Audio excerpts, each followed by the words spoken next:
13 November ঘিরে নাশকতার ছক আওয়ামী লীগের, ঠেকাতে তৎপর পুলিশ, টহল জোরদার। গুজব থেকে সাবধান বলছে ডিএমপি, সন্দেহভাজনদের তথ্য চাইলেন স্বরাষ্ট্র উপদেষ্টা। এই দুর্বৃত্তদের প্রতিরোধের জন্য আমরা যেমনটি নগরবাসীর সাহায্য চাই, আইন শৃঙ্খলা বাহিনী কিন্তু একটা শক্ত অবস্থান নিয়েছে। এবার এরা একটা শক্ত অবস্থানে থাকবে এবং পরিস্থিতি নরমাল থাকবে, কোনো ধরনের কোনো আশঙ্কা এখানে নাই।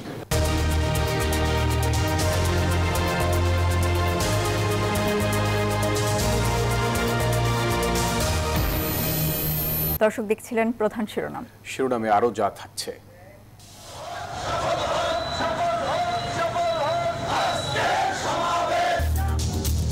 জুলাই সনদের আইনি ভিত্তি ছাড়া নির্বাচন নয়, হুঁশিয়ারি জামাত আমিরের।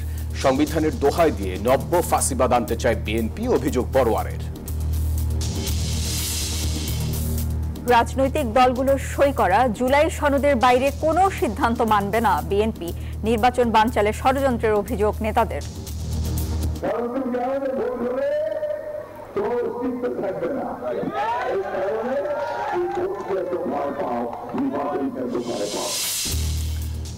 সীমানা নিয়ে মামলায় তফসিলে প্রভাব পড়তে পারে বললেন ইসি সচিব।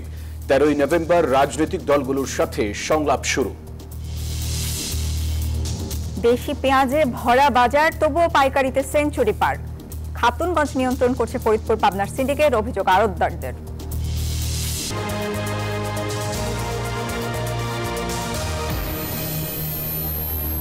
দর্শক স্বাগত নিউজ 24 সংবাদে। আর পুরো সংবাদ জুড়ে আপনাদের সাথে আছি আমরা দুজন, আমি ফয়সাল মাহমুদ এবং আমি সানজিদা ইসলাম। দর্শক দেখছিলেন বিআরবি কেবল সংবাদ শিরোনাম। দর্শক চলে যাব পুরো খবরে। 13 নভেম্বর ঘিরে নাশকতার ছক কষছে কার্যক্রম নিষিদ্ধ আওয়ামী লীগ। ঝটিকা মিছিল ও ককটেল বিস্ফোরণ সহ নানা ঘটনায় গেল কয়েকদিনে 550 জনকে গ্রেপ্তার করা হলেও জনমনে এখনো সন্দেহ আর শঙ্কা। ডিএমপি বলছে সামাজিক যোগাযোগ মাধ্যমে দেয়া এসব কর্মসূচি ঘিরে আতঙ্কের কিছু নেই। আইন শৃঙ্খলা কমিটির বৈঠক শেষে স্বরাষ্ট্র উপদেষ্টা দিলেন একই বার্তা। অনাকাঙ্ক্ষিত ঘটনা এড়াতে সন্দেহভাজন কাউকে দেখলে তথ্য দেওয়ার অনুরোধ জানান স্বরাষ্ট্র উপদেষ্টা। নাইম আল জিকোর প্রতিবেদন। 13 নভেম্বর কথিত লকডাউন ঘিরে নাশকতার ছক কষছে আওয়ামী লীগ। গত 3 দিনে ঝটিকা মিছিল হয়েছে 14টি, আর রাজধানীতে 17টি ককটেল বিস্ফোরণ, 9টি যানবাহনে দেয়া হয় আগুন। সিসিটিভির ফুটেজ বিশ্লেষণে দেখা যাচ্ছে হামলাকারীরা হেলমেট ও মাস্ক পরা, যাকে ঘিরে সামাজিক যোগাযোগ মাধ্যম তোলপাড়। গুজব, সন্দেহ, শঙ্কায় রাজধানীবাসীও। আতঙ্কের কিছু নেই জানিয়ে ডিএমপি বলছে পুরো ঢাকা শহরকে সিসি ক্যামেরার আওতায় আনা হবে।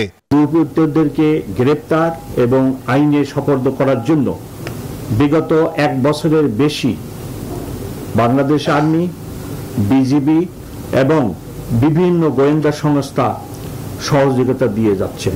আপনাদের কাছে আমার রিকোয়েস্ট, এমন কোনো ভিডিও বা কিছু সামাজিক যোগাযোগ মাধ্যম বা আপনারা কোনোভাবে প্রচার করবেন না যেটা ঢাকাবাসীর কাছে ভুল তথ্য বহন করে। এদিকে সচিবালয়ে 2 ঘন্টার দীর্ঘ বৈঠক শেষে স্বরাষ্ট্র উপদেষ্টা বলেন, রাজধানীর মেট্রো রেল, ট্রাইব্যুনাল সহ গুরুত্বপূর্ণ স্থাপনাগুলোতে জোরদার করা হয়েছে নিরাপত্তা। সন্দেহভাজন কাউকে দেখলে আইন শৃঙ্খলা বাহিনীকে তথ্য দেওয়ার অনুরোধ তাদের। 13 তারিখের ঘটনা নিয়ে এই ক্ষেত্রে আইন শৃঙ্খলা বাহিনী কিন্তু একটা শক্ত অবস্থান নিয়েছে। এবার এরা একটা শক্ত অবস্থানে থাকবে এবং পরিস্থিতি নরমাল থাকবে, কোনো ধরনের কোনো আশঙ্কা এখানে নাই। এসব নাশকতার চেষ্টা আসন্ন জাতীয় নির্বাচন বানচালের অংশ বলে মন্তব্য করেছেন প্রধান উপদেষ্টার প্রেস সচিব শফিকুল আলম। 13 তারিখকে সামনে রেখে আওয়ামী লীগ তাদের এক ধরনের ডিস্ট্রাকটিভ এবং ভায়োলেন্ট অ্যাক্টিভিটিস করার চেষ্টা করছে। বিএনপি, জামাত, এনসিপি বা অন্যান্য যারা পার্টি, যারা ন্যাশনাল কনসেনসাস কমিশনের সাথে পুরো 9 মাস জুড়ে যারা ডায়ালগ করলেন, এরা সবাই আমাদের অংশীজন। ইলেকশন তার সময় মতো ফেব্রুয়ারির প্রথমার্ধে হবে। নির্বাচনকে সামনে রেখে অবৈধ অস্ত্র উদ্ধার অভিযান অব্যাহত রাখতে চায় আইন শৃঙ্খলা বাহিনী। নাইম আল জিকো, নিউজ 24, ঢাকা। জুলাই সনদের আইনি ভিত্তি ছাড়া 2026-এ কোনো নির্বাচন হবে না। পল্টনে 8 দলের সমাবেশ থেকে এমন হুঁশিয়ারি দিয়েছেন জামায়াতের আমির ডক্টর শফিকুর রহমান। দলটির সেক্রেটারি জেনারেল বলেন, সংবিধানের দোহাই দিয়ে নতুন ফাঁসিবাদ আনতে চাইছে বিএনপি। জাতীয় নির্বাচনের বৈধতার জন্য গণভোটের মাধ্যমে ফেব্রুয়ারির আগেই জুলাই সনদের বাস্তবায়নের দাবি জানায় জামায়াত ইসলামী।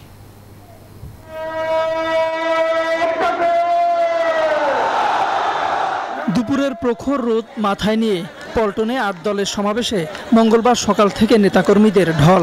জুলাই সনদ, গণভোট সহ নানা দাবিতে স্লোগানে মুখর পুরো এলাকা।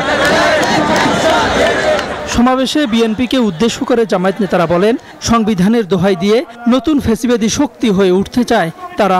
দলটির সেক্রেটারি জেনারেল মিয়া গোলাম পরোয়ার বলেন, নির্বাচনকে সামনে রেখে দিল্লি থেকে লকডাউনের ষড়যন্ত্র হচ্ছে।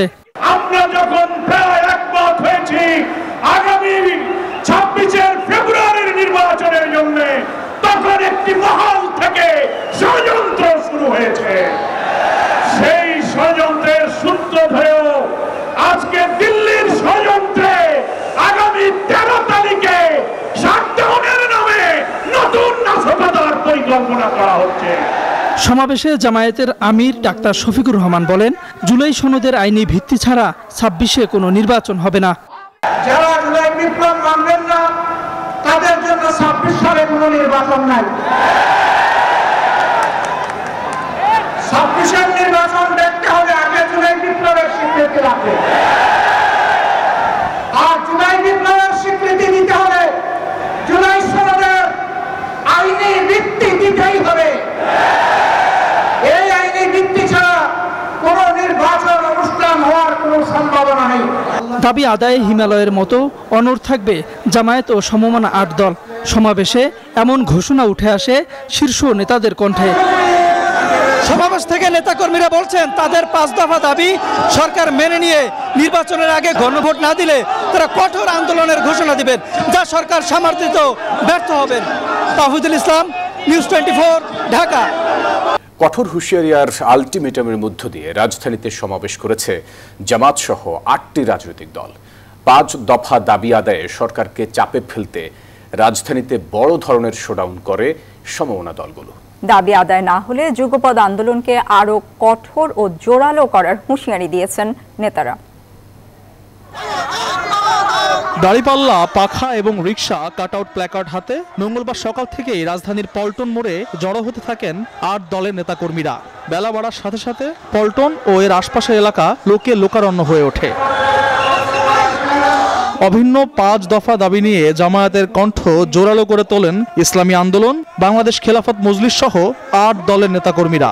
অবশ্যই জাতীয় নির্বাচনের আগে গণভোট দিতে হবে। উভয় পক্ষে পেয়ার পদ্ধতি করা, আর হচ্ছে স্বৈরাচারের দূষর যে ছিল 14 দলকে নিষিদ্ধ করা, এই হচ্ছে আমাদের আজকের দাবি। আমাদের এখানে 8 দলীয় নেতৃবৃন্দের যে বার্তা, সেই বার্তা হলো স্বৈরাচার আবার যেন এই দেশে জেগে উঠতে না পারে। গণভোট নিয়ে টালবাহানা চলছে অভিযোগ করে ইসলামী আন্দোলনের আমির বলেন, জনগণ বুঝে গেছে বিএনপির উদ্দেশ্য ভালো না। আর মামুনুল হক বলেন, 13 নভেম্বর বাকশালীদের রাজপথে নামতে দেওয়া হবে না। বাংলাদেশের বিরুদ্ধে লকডাউনের নামে যুদ্ধের ঘোষণা দিয়েছে। আমি ঘোষণা করতে চাই, 13 নভেম্বর কোন বাকশালপন্থীকে বাংলার রাজপথে আমরা নামতে দেব না। বাংলাদেশের মানুষ বুঝে গেছে আপনাদের উদ্দেশ্য ভালো না।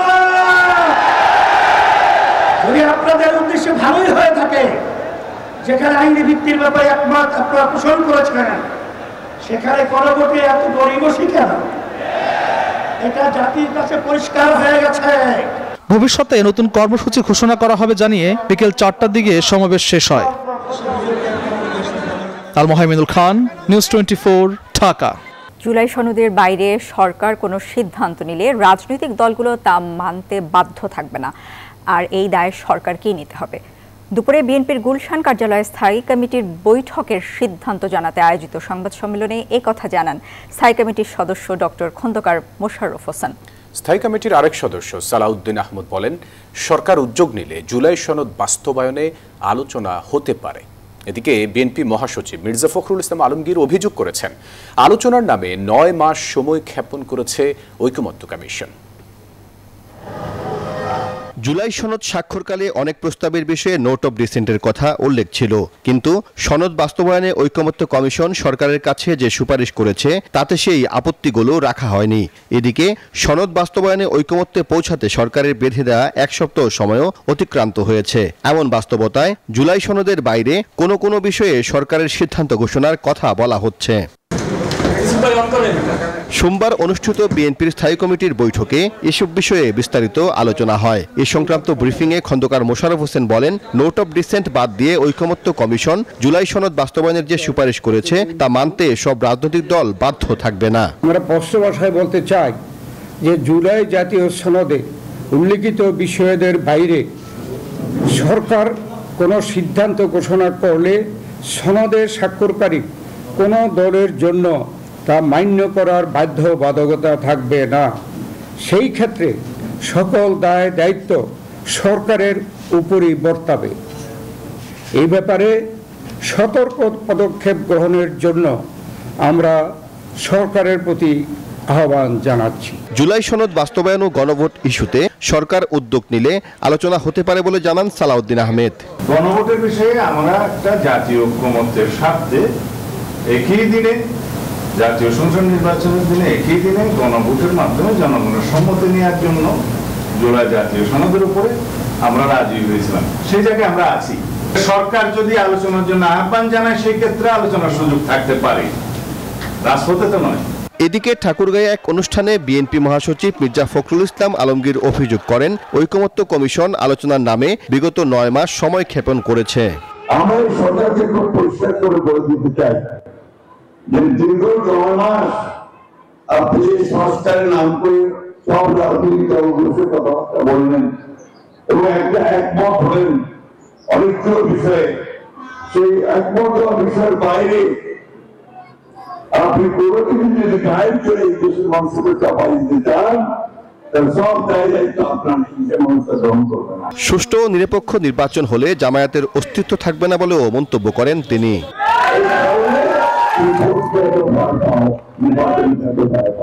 সাইফুল ইসলাম, নিউজ 24, ঢাকা। শেখ হাসিনার মতো অন্তর্বর্তী সরকার নিজেদের সিদ্ধান্ত চাপিয়ে দেওয়ার চেষ্টা করছে, এমন মন্তব্য করেছেন বিএনপির স্থায়ী কমিটির সদস্য আমির খসরু মাহমুদ চৌধুরী। মঙ্গলবার বিকেলে রাজধানীর ইঞ্জিনিয়ার্স ইনস্টিটিউশনে এক আলোচনা সভায় তিনি এই মন্তব্য করেন। নির্বাচন ঘিরে অনেক ষড়যন্ত্র, অনেক কর্মসূচি জনমনে অস্বস্তির কারণ হয়েছে বলেও জানান তিনি। খসরু বলেন, ঐকমত্যের বাইরে গিয়ে রাস্তায় কর্মসূচি বা আন্দোলন করে নির্বাচন পেছাতে চাইলে তা মেনে নেবে না বিএনপি। শেখ হাসিনা সংবিধান মানে না, শেখ হাসিনা আইন মানে না। তো শেখ হাসিনা তো বিদায় করার পরে এখন তো দেখতে পাচ্ছি সংবিধান মানতে চায় না, আইন মানতে চায় না, তারাও তাদের সিদ্ধান্ত আরেকজনের উপর চাপিয়ে দিতে চায়। আওয়ামী লীগ বর্তমানে অপ্রাসঙ্গিক, সংস্কারের পক্ষের শক্তিগুলো চাইলে তাদের নিয়ে জোট গঠন করতে পারে এনসিপি, এমন মন্তব্য করেছেন এনসিপির দক্ষিণাঞ্চলের মুখ্য সংগঠক হাসনাত আব্দুল্লাহ। মঙ্গলবার দুপুরে নারায়ণগঞ্জের চাষারায় জাতীয় নাগরিক পার্টির জেলা ও মহানগর কার্যালয় উদ্বোধন শেষে সাংবাদিকদের সঙ্গে আলাপকালে তিনি এসব কথা বলেন। জাতীয় ঐকমত্যের প্রশ্নে বারবার ছাড় দিচ্ছে এনসিপি। হাসনাত দাবি করেন, সংস্কারের পক্ষের শক্তিগুলো এনসিপির সঙ্গে যোগ দিতে চাইলে তাদের স্বাগত জানাবে দলটি। সংস্কারের পক্ষে, বাংলাদেশের পক্ষে এবং ভারতীয় আধিপত্যবাদের বিরুদ্ধে সাম্প্রদায়িক সম্প্রীতির পক্ষে যারা আছে, যে শক্তিটা গঠিত হয়েছে, সংস্কারের পক্ষের শক্তিগুলো যদি আমাদের সাথে আসতে চায় তাদেরকে সাথে নিয়ে আমরা জোট গঠন করতে পারি। জুলাই সনদ বাস্তবায়নের বিষয়ে অন্তর্বর্তীকালীন সরকার আগামী 3 থেকে 4 দিনের মধ্যে সিদ্ধান্ত জানাবে বলে জানিয়েছেন আইন উপদেষ্টা আসিফ নজরুল। তিনি আরও বলেন, জাতীয় নির্বাচন নিয়ে শঙ্কার কোনো কারণ নেই। শুধু সংবিধান করলেই হবে, অন্য সংস্কার কোনো কিছু ইম্পর্টেন্ট না।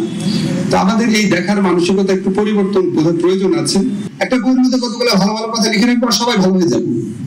মানে অদ্ভুত এই ভাবনাগুলোর পরিবর্তন করা দরকার আছে, রিয়ালাইজ করা দরকার আছে যে এটা কোনো সংবিধান, কোনো ম্যাজিক না। আপনার মধ্যে লিখে দিলেন আর সব ভালো হয়ে গেল। তাহলে তো পৃথিবীতে আফ্রিকান দেশগুলোতে ইউরোপের চেয়ে বেটার গভর্নেন্স থাকতো। বিএনসিসির মান উন্নয়ন, সম্প্রসারণ ও অন্তর্ভুক্তিমূলক বিকাশে জোর দেওয়ার আহ্বান জানিয়েছেন প্রধান উপদেষ্টা অধ্যাপক মোহাম্মদ ইউনূস।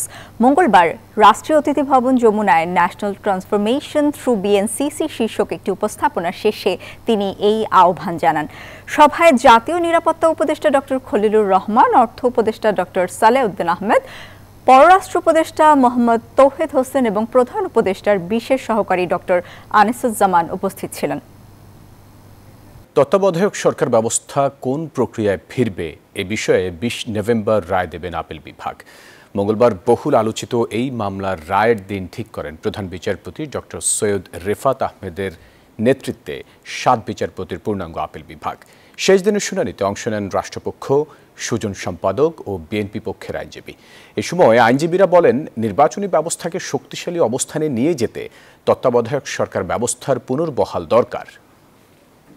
বৈষম্য বিরোধী ছাত্র জনতার আন্দোলন চলাকালে পুলিশের গুলিতে রংপুরে আবু সাইদ নিহতের ঘটনায় মানবতা বিরোধী অপরাধের মামলায় 11তম দিনের সাক্ষ্য গ্রহণ অনুষ্ঠিত হয়েছে। এই মামলায় 13তম ব্যক্তি হিসেবে সাক্ষ্য দিয়েছেন বেরোবির শিক্ষার্থী ইমরান আহমেদ। এ সময় কিভাবে আবু সাইদকে হত্যা করা হয়েছে সে বিষয়ে জবানবন্দি দেন তিনি। পরে তাকে জেরা করেন আসামি পক্ষের আইনজীবী ও স্টেট ডিফেন্স। একই দিন ট্রাইব্যুনাল 1-এ রামপুরায় কর্নিশে ঝুলে থাকা ব্যক্তিকে গুলি ও 2 জনকে হত্যার ঘটনায় সাক্ষ্য দেন পুলিশ সদস্য বায়েজিদ, শাহিন মিয়া এবং প্রত্যক্ষদর্শী লিঙ্কন মাঝি। সবকিছুই স্বাভাবিকভাবে চলছে, আমাদের কোনো ধরনের চাপ নেই। রায়ের তারিখ আসলে রায় হবে, যেদিন সাক্ষী হওয়ার সেদিন সাক্ষী হচ্ছে। ট্রাইব্যুনাল 2 আজকে আপনারা জানেন আবু সাইদের মামলায় সাক্ষী হয়েছে। এভাবে ট্রাইব্যুনাল স্বাভাবিক গতিতেই চলছে। রামপুরায় একটি নির্মাণাধীন ভবনের কার্নিশে ঝুলে থাকা আমির হোসেনকে ওই ঝুলন্ত অবস্থায় গুলি করা, এই কয়েকটি অভিযোগের মামলায় 11 জন সাক্ষীর জবানবন্দি গ্রহণ শেষ হয়েছে। জেডএসআরএম নির্বাচনের পথে।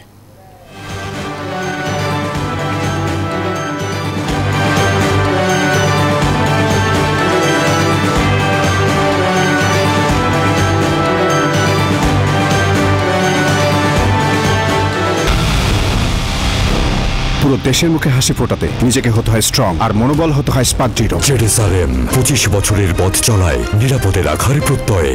সীমানা নিয়ে মামলার কারণে তফসিল ঘোষণায় প্রভাব পড়তে পারে বলে জানিয়েছেন নির্বাচন কমিশন সচিব আক্তার আহমেদ। জানান, সীমানা নিয়ে 30টি মামলা রয়েছে আদালতে। এদিকে বৃহস্পতিবার থেকে রাজনৈতিক দলগুলোর সাথে সংলাপ শুরু করতে চায় নির্বাচন কমিশন। বাগেরহাটে আগের মতো 4টি ও গাজীপুরে 5টি আসন থাকবে বলে সিদ্ধান্ত দিয়েছেন উচ্চ আদালত।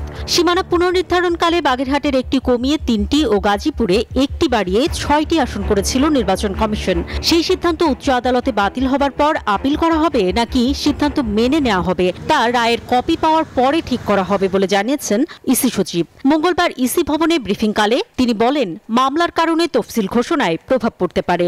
প্রভাব পড়বে কিনা পড়তে পারে, কারণ সীমানার ব্যাপারটা যদি হয় তাহলে প্রাসঙ্গিকভাবে যে এটা নির্ভর করছে কমিশন সীমানা নির্ধারণের যে কি বলে আদালতের আদেশ সেটা কিভাবে পর্যালোচনা করবেন বা তার পরবর্তী পদক্ষেপটা কিভাবে নেবেন সেটার উপরে নির্ভর করছে। তিনি আরো জানান, জাতীয় নির্বাচনে পোস্টার ও প্লাস্টিকের ব্যবহার বাতিল করে আচরণবিধি তৈরি করা হয়েছে। আচরণবিধি প্রকাশিত হওয়ায় দ্রুতই রাজনৈতিক দলগুলোর সাথে সংলাপ শুরু করার পরিকল্পনা করা হচ্ছে।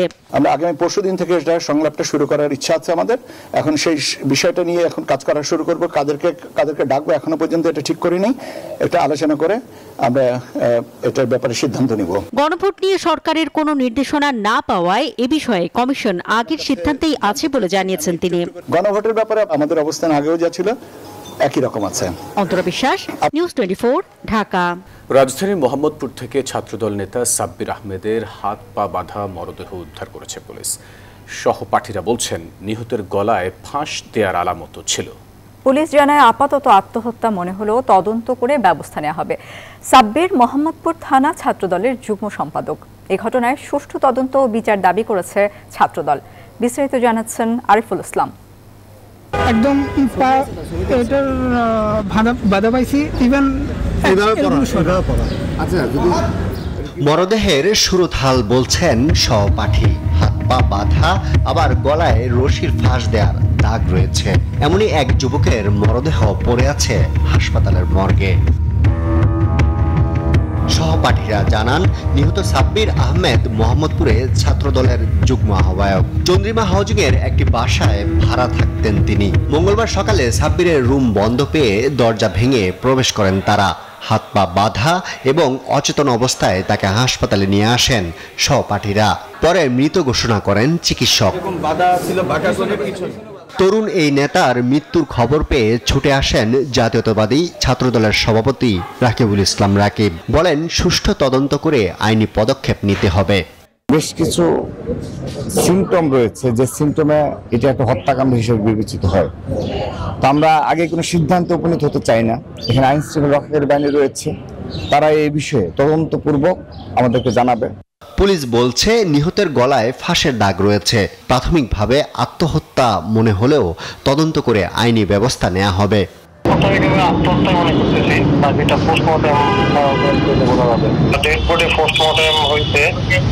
এখন তারা ডেড বডি সৎকার করে হয়তো তারা অভিযোগ দিবে, সেই অভিযোগ অনুযায়ী ব্যবস্থা নেওয়া হবে। নিহত সাব্বিরের বাড়ি মুন্সিগঞ্জে। তিনি কবি নজরুল সরকারি কলেজে পড়াশোনা করতেন। আরিফুল ইসলাম, নিউজ 24, ঢাকা। চট্টগ্রামের খাতুনগঞ্জে পাইকারিতে সেঞ্চুরি পেরিয়েছে পেঁয়াজ, যদিও বাজার ভরে গেছে দেশীয় পেঁয়াজে। আড়তদারদের অভিযোগ, বাজার নিয়ন্ত্রণ করে ফরিদপুর ও পাবনার ব্যাপারীরা, তারা কমিশন এজেন্ট। তাদের হাতের ইশারাতেই দাম বাড়ে পেঁয়াজের। চট্টগ্রাম থেকে নয়ন বড়ুয়া জয়ের পাঠানো তথ্য ছবিতে ডেস্ক রিপোর্ট। দেশের বড় ভোগ্যপণ্যের পাইকারি বাজার খাতুনগঞ্জে গিয়ে দেখা যায় দেশীয় পেঁয়াজে ভরে গেছে বাজার। তবুও সংকটের অজুহাত আড়তদারদের। ফরিদপুর ও পাবনা থেকে একের পর এক পেঁয়াজ ভর্তি ট্রাক ঢুকছে খাতুনগঞ্জে। তবুও কেন এত দাম প্রশ্ন করতেই আড়তদাররা বলেন তারা সবাই কমিশন এজেন্ট। খাতুনগঞ্জের পেঁয়াজের বাজার নিয়ন্ত্রণ করে ফরিদপুর ও পাবনার ব্যাপারীরা, তাদের হাতের ইশারায় নাকি বাড়ে দাম। এই বাজারটা নির্ধারণ হয় কোথায়? রাজবাড়িতে। ওরা যেভাবে মাল কিনে পাঠায় ফরিদপুর, রাজবাড়ি, পাবনাতে যেভাবে কিনে পাঠায়, ওরা আমাদেরকে নির্দিষ্ট রেট ফোনে বলে দেয়, ভাই এই আমার ফটটা আছে, আমি পেয়েছেন। এদিকে সোমবার পেঁয়াজ সিন্ডিকেটের খোঁজে খাতুনগঞ্জের বাজারে অভিযান চালায় জাতীয় ভোক্তা অধিকার। যদিও নানা অসঙ্গতি পেয়ে ব্যবসায়ীদের সতর্ক করলেও তার প্রভাব মেলে না বাজারে। পাইকারিতে 105 থেকে 110 টাকার নিচে পেঁয়াজ নেই খাতুনগঞ্জে। আমাদের এখানে আগে দেশি পেঁয়াজের গাড়ি ঢুকতো ডেইলি 5, 10টা, 15টা, 20টা গাড়ি। এখন গাড়ি ঢুকতেছে 2টা, 3টার উপরে গাড়ি ঢুকতেছে না। তো যতটুকু এখন আমাদের পেঁয়াজের প্রয়োজন খাতুনগঞ্জে, ততটুকু পেঁয়াজ এখন আসতেছে না। খুচরায় আরো বেশি দামে পেঁয়াজ বিক্রি হওয়ায় হতাশ ক্রেতারা। 75 টাকার পেঁয়াজ হঠাৎ করে 110 টাকা উঠে গেছে। এখন খুচরা বাজারে পেঁয়াজ কিনতে গেলে মাথায় হাত দিতে হয়। হঠাৎ করে বাড়ি যাওয়াতে এখন আমাদের জনগণের জন্য, সবার জন্য মানে একটু কষ্টকর। কারণ এটা তো কল্পনার বাইরে, এত টাকা দাম বাড়ি যাবে। জাতীয় ভোক্তা অধিকার সংরক্ষণ অধিদপ্তরের উপপরিচালক বলেন পেঁয়াজ নিয়ে কারসাজি করলে কোনো ছাড় নেই। অন্তত তাদেরকে সর্বশেষ আমরা বলেছি যে যিনি এখানে পণ্য সাপ্লাই দিবেন ব্যাপারী, তার যেন ক্রয় ভাউচার থাকে। ওনারা একটা যুক্তি দেন যে এই কৃষক থেকে ক্রয় করেন, বিধায় এটা ভাউচার দিতে পারেন না। তবে আমদানি পেঁয়াজ বাজারে ঢুকলেই দেশীয় পেঁয়াজের দাম অর্ধেকে নেমে আসবে বলে মনে করছেন বাজার সংশ্লিষ্টরা। Desk report, news 24। বিরতির পর আবার স্বাগত নিউজ 24 সংবাদে। এবারে আন্তর্জাতিক সংবাদ। দিল্লির বিস্ফোরণের ঘটনায় জড়িতরা কেউ রেহাই পাবে না বলে হুঁশিয়ারি দিয়েছেন ভারতের প্রধানমন্ত্রী নরেন্দ্র মোদী।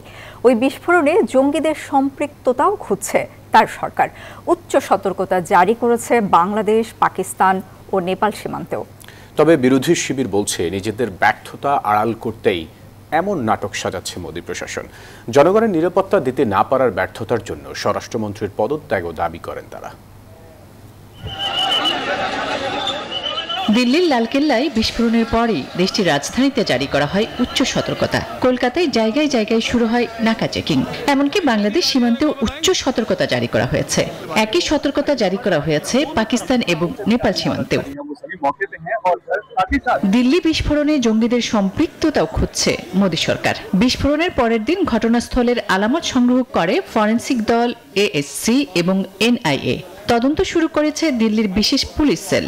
সন্ত্রাস বিরোধী আইনে এরই মধ্যে দায়ের করা হয়েছে মামলা। দিল্লি মে হুই ভয়াবহ ঘটনা সেই সঙ্গে হুঁশিয়ারি বার্তাও দিয়েছেন নরেন্দ্র মোদী। অঙ্গীকার করেন দিল্লি বিস্ফোরণ কাণ্ডে জড়িতদের শনাক্ত করে শাস্তি নিশ্চিতের। সেই সঙ্গে এই ঘটনায় শোক জানান তিনি।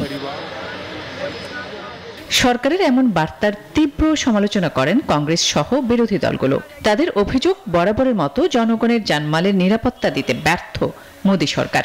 এই দায় নিয়ে স্বরাষ্ট্রমন্ত্রীর পদত্যাগ করা উচিত বলে জানান তারা। একই দাবি তৃণমূল নেতাদেরও। আসমাতুলি, নিউজ 24। এশিয়ান কাপের বাছাই পর্বের ফিরতি ম্যাচে ভারতকে হারিয়ে দেশের মানুষের মুখে হাসি ফোটাতে চান হামজা চৌধুরী। দেশের অন্যতম সেরা টেলিকম কোম্পানি রবির ব্র্যান্ড অ্যাম্বাসেডর হিসেবে চুক্তি সই করে তিনি জানান, শুধু লাল সবুজের পতাকার প্রতি ভালোবাসা থেকেই খেলতে এসেছেন বাংলাদেশে। হামজা চৌধুরী যে নামটি বদলে দিয়েছে দেশের ফুটবলের চিত্র। কয়েকদিন আগেও দেশের বড় বড় ব্র্যান্ডগুলি যখন ক্রিকেটারদের পেছনে দৌড়াতো, এখন তারাই ফুটবলের মহাতারকা হামজাকে নিয়ে ব্যস্ত। এশিয়ান কাপের বাছাইয়ে ভারতের সাথে ম্যাচ সামনে রেখে বেশ কিছুদিন আগে থেকেই অনুশীলনে ঘাম ঝরাচ্ছে বাংলাদেশ। ভারতের সাথে ম্যাচ জয়ের রণকৌশল প্রস্তুতে যুক্ত হয়েছেন হামজাও।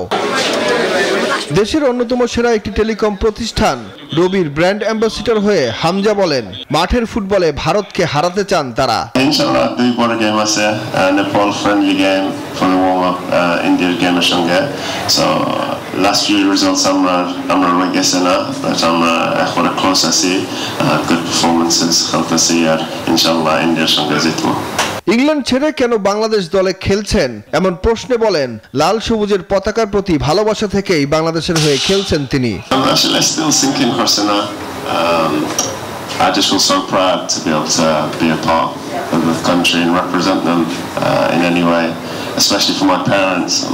My dad was born and raised here, so to see the smile it puts on his face is something that I do. Every loving kid wants to make their parents proud. 18 November ভারতের সাথে match, তার আগে 13 November নেপালের সাথে প্রস্তুতি match খেলবে বাংলাদেশ। দলে যুক্ত হয়েছেন কিউবা মিচেল, কার্ডজনিত কারণে এ ম্যাচ খেলবেন না ফাহমিদুল। সুখন সরকার, নিউজ 24, ঢাকা। দর্শক, এই ছিল নিউজ 24 সংবাদে। সাথে থাকায় ধন্যবাদ সবাইকে।